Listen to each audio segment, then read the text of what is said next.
नमस्कार दोस्तों, कैसे हैं आप सब लोग। उम्मीद करता हूं स्वस्थ होंगे, व्यस्त होंगे, जबरदस्त होंगे। तो साथियों, बात करेंगे टेट की अनिवार्यता को लेकर के। माननीय सुप्रीम कोर्ट में ऑनरेबल जस्टिस दत्ता जी की बेंच ने ही एक ऑर्डर और पास किया है टीईटी की अनिवार्यता को लेकर के। मामला क्या है, देश भर में जो ऐसे शिक्षक जो विशेष आवश्यकता वाले बच्चों को पढ़ाते हैं, जिन्हें हम दिव्यांग बच्चे कहते हैं, उनको पढ़ाने वाले विशेष शिक्षक जो लगे हुए हैं सर्व शिक्षा अभियान के तहत, जिन्हें लगभग किसी को 20 वर्ष हो गए हैं लगे हुए, किसी को 15 वर्ष हो गए हैं, किसी को 10 वर्ष हो गए हैं, और वो अभी अस्थायी रूप में काम कर रहे हैं। तो उनको स्थायी करने की को लेकर के ये मामला माननीय सर्वोच्च न्यायालय में गया। 2016 से ये मामला माननीय सुप्रीम कोर्ट में चल रहा है। अभी 3 फरवरी को दीपांकर दत्ता जी ने इस मामले में सुनवाई करते हुए टेट की अनिवार्यता को लेकर के स्पष्ट कर दिया कि हम पहले ही विशेष शिक्षकों के लिए भी टेट को अनिवार्य कर चुके हैं, इसमें कहीं कोई गुंजाइश देखने को नहीं मिली। तो क्या उस ऑर्डर में क्या उस सुनवाई में हुआ, उसके हम जो मुख्य बिंदु हैं उस पर इस वीडियो के माध्यम से चर्चा करेंगे। निवेदन है वीडियो में अंत तक बने रहें। आप सभी साथियों का स्वागत है आपके चैनल गेट सॉल्यूशन में, और साथ ही निवेदन है उन सभी साथियों से जो चैनल पर पहली बार विजिट कर रहे हैं या कहीं ना कहीं लगातार विजिट कर रहे हैं लेकिन चैनल को अभी सब्सक्राइब नहीं किया हुआ है। तो निवेदन है उन सभी साथियों से वीडियो को दूसरे शिक्षक साथियों तक साझा करते हुए इस चैनल को अभी के अभी आज ही सब्सक्राइब कर लें और बेल आइकन को हिट करना बिल्कुल ना भूलें, ताकि टेट की अनिवार्यता को लेकर के जो लड़ाई जारी है उस लड़ाई से संबंधित जो भी इम्प्रूवमेंट, जो भी अपडेट हो, वो आप तक समय से पहुंचती रहे। तो साथियों, शुरू करते हैं। जैसा कि जो विशेष आवश्यकता वाले बच्चे होते हैं उनके लिए विशेष शिक्षकों की नियुक्तियां की जाती हैं, और सभी राज्यों में ऐसे शिक्षक स्थायी रूप में यानी मानदेय के रूप में काम कर रहे हैं। उनको स्थायी करने के मामले को लेकर के ये मामला 2016 में माननीय सर्वोच्च न्यायालय में गया हुआ है, और उस मामले में 3 फरवरी को महत्वपूर्ण सुनवाई हुई, और दीपांकर दत्ता जी की बेंच में ही सुनवाई हुई है। उन्होंने क्या कुछ इस मामले में आदेश दिया है, क्या कुछ इस सुनवाई में रहा है, उसके मुख्य बिंदुओं पर हम आज इस वीडियो के माध्यम से जैसा कि चर्चा करने वाले हैं। तो वो मुख्य बिंदु आपकी स्क्रीन पर हैं, आप देख सकते हैं।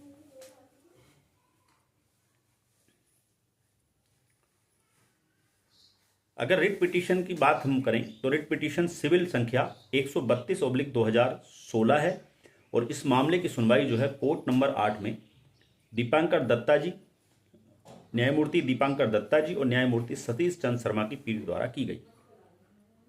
सुनवाई में मुख्य बिंदु क्या रहे, राज्यों से अनुपालन रिपोर्ट। कोर्ट ने विभिन्न राज्यों और केंद्र शासित प्रदेशों से विशेष शिक्षकों के पदों को भरने और टीईटी की अनिवार्यता लागू करने के संबंध में की गई प्रगति की समीक्षा की। टीईटी की स्थिति को लेकर के कोर्ट ने स्पष्ट तौर पे कहा, कोर्ट ने पहले ही यह स्पष्ट कर दिया है कि विशेष शिक्षकों के लिए भी शिक्षक पात्रता टीईटी उत्तीर्ण करना अनिवार्य है। यानी कि जो 1 सितंबर 2025 का आदेश है उसी को यहां पर भी लागू कर दिया है। यानी कि जो विशेष आवश्यकता वाले बच्चों को पढ़ाने वाले शिक्षक हैं उनकी नियुक्ति के लिए भी टीईटी अनिवार्य है, और उनको स्थायी करने के लिए भी टीईटी अनिवार्य है। ये स्पष्ट तौर पे माननीय सर्वोच्च न्यायालय ने ये स्पष्ट कर दिया 3 फरवरी 2026 को। नियमितीकरण और स्क्रीनिंग कमेटी की बात हम करें तो कोर्ट ने उन राज्यों को फिर याद दिलाया जहां अनुबंध शिक्षक वर्षों से काम कर रहे हैं कि वे एक स्क्रीनिंग कमेटी के माध्यम से उनकी योग्यता का आकलन कर उन्हें नियमित करने की प्रक्रिया में तेजी लाएं। यानी कि जो अनियमित टीचर हैं, जो अस्थायी टीचर हैं, विशेष शिक्षक हैं उनको जो है तेजी के साथ उनको स्थायी करें, यानी उनको नियमित शिक्षक बनाएं। कंटेप्ट यानी कंटेप्ट की भी चेतावनी दी। माननीय सर्वोच्च न्यायालय ने इस आदेश में इस सुनवाई में कंटेप्ट की भी चेतावनी दे दी है कि जिन राज्यों ने अब तक पदों की अधिसूचना जारी नहीं की है, उन्हें कोर्ट ने कड़ी चेतावनी दी है कि अनुपालन न होने पर अवमानना की कार्रवाई शुरू की जा सकती है। कहने का मतलब यह है कि जिन राज्यों में अभी तक जो है विशेष शिक्षक नियुक्ति के लिए अधिसूचना जारी नहीं की गई है, उन राज्यों के खिलाफ जो है कोर्ट की अवमानना का मामला चलाया जा सकता, कार्रवाई की जा सकती है, ये भी चेतावनी दी। तो कुल मिला के आप कोर्ट का रुख देख रहे हैं कि टीईटी के साथ कोई वो समझौता करने को तैयार नहीं है। यानी जो भी अनियमित शिक्षक हैं, यदि उनको नियमित करना है तब भी उनको टीईटी होना है, करना पड़ेगा, और जो शिक्षकों की नियुक्ति होनी है विशेष शिक्षकों की, उसके लिए भी टीईटी अनिवार्य होगा।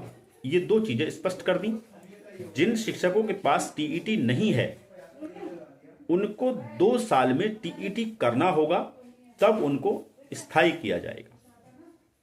यानी वो स्थायी तभी हो सकते हैं जब वो टीईटी क्वालिफाई हों। तो जितने शिक्षक टीईटी क्वालिफाई होंगे विशेष शिक्षक, वो नियमित हो जाएंगे, और जो लोग टीईटी नहीं किए होंगे उनको 2 साल का समय है, यानी कि 31 अगस्त 2027 तक का समय, तब तक वो अपना टीईटी उत्तीर्ण कर लें और उनको भी वहां पे स्थायी कर दिया जाएगा। लेकिन अगर वो इस समय सीमा में अगर वो टीईटी नहीं कर पाते हैं तो ऐसे विशेष शिक्षकों को या तो अस्थायी रहने दिया जाएगा, या ऐसा भी हो सकता है कि इनको जो है इनकी सेवा समाप्ति भी कर दी जाए। अब जब ये चीज विशेष शिक्षकों पे लागू हो रही है, जो एडोब बेस पर लगे हुए हैं, जो स्थायी नहीं है, जो केवल मानदेय पर काम कर रहे हैं, उनको स्थायी करने की बात है, तो ये कहीं ना कहीं संकेत जो है शिक्षा मित्रों की तरफ भी घूमता है।